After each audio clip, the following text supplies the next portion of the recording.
দর্শক আসসালামু আলাইকুম, আশা করি সবাই ভালো আছেন। তো এই মুহূর্তে চলে আসলাম আবারও বাংলাদেশ ভারত সীমান্ত বেনাপোল বর্ডার। তো বেনাপোল বর্ডারের সম্পূর্ণ A to Z জানাতে চলেছি। আর আপনারা অবশ্যই এই ভিডিওতে একটি করে কমেন্ট করে দেবেন বেনাপোল সকল বিষয় সকল আপডেট জানতে।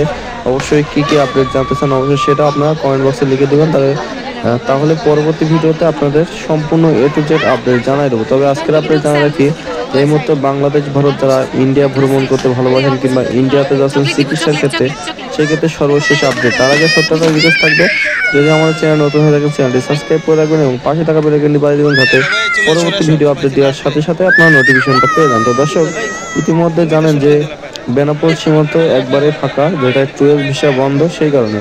তো এই মুহূর্তে ট্যুরিস্ট ভিসা বন্ধ থাকার কারণে কিন্তু একেবারেই দুই ইমিগ্রেশনই ফাঁকা। তবে আপনার চাইলে কিন্তু 40 মিনিট থেকে 45 মিনিটের ভেতরে দুইটা ইমিগ্রেশনই কমপ্লিট করে ইন্ডিয়াতে প্রবেশ করতে পারবেন, সেক্ষেত্রে কোনো সমস্যা হচ্ছে না।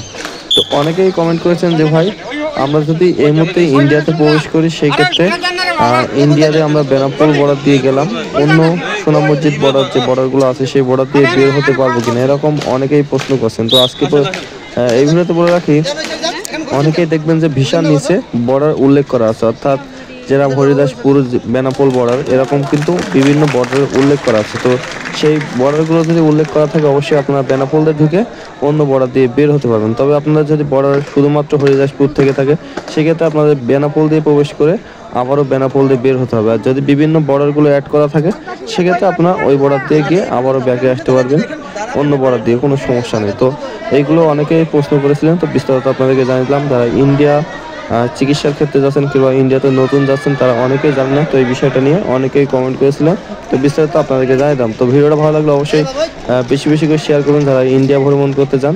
তো বেনাপোল সীমান্ত যদি আপনাদের কিছু জানা থাকে অবশ্যই একটা করে কমেন্ট করে যাবেন। আর আমাদের চ্যানেল নতুন হলে চ্যানেলটি সাবস্ক্রাইব করে রাখবেন প্রতিনিয়ত এরকম বেনাপোল সীমান্তর ভিডিও পেতে। তো ইন্ডিয়ান ভিসা যেটাই বন্ধ থাকার কারণে কিন্তু আমরা অনেকেই হয়রানির শিকার হচ্ছে, তাই আমরা ভিসাটা কবে খুলবে, আমরা নিজেদের যে আত্মীয় আছে সেই আত্মীয়দের বাসায় কিভাবে যাবো, তো এটা নিয়ে অনেকেই টেনশনে আছেন। তো অবশ্যই কমেন্ট বক্সে একটা করে লিখে যাবেন যে ইন্ডিয়ান ভিসা চালু করা হোক। তো এই ছিল মোট আজকে বেনাপোলের ভিডিও, তো ভালো লাগে শেয়ার করবেন। আজকে ভিডিও পর্যন্ত সবাই ভালো থাকবেন, সুস্থ থাকবেন, খোদা হাফেজ।